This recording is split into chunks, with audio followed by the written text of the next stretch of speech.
Tungod sa iyang kabalaka, ipagkonsulta sa doktor nga espesyalista.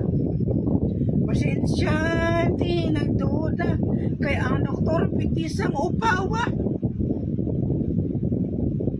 Sa ang resulta, balot ba sa doktor nga ikinaagay?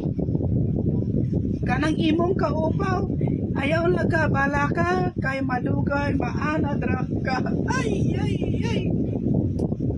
Ambot nga no, daghan diyag mga upaw o gulo.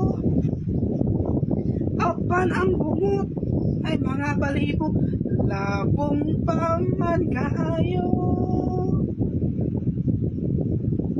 Ang atong ulo, diya sa may hubot o alimpulong. Kining dapita, jud sa taong maugay makalbo.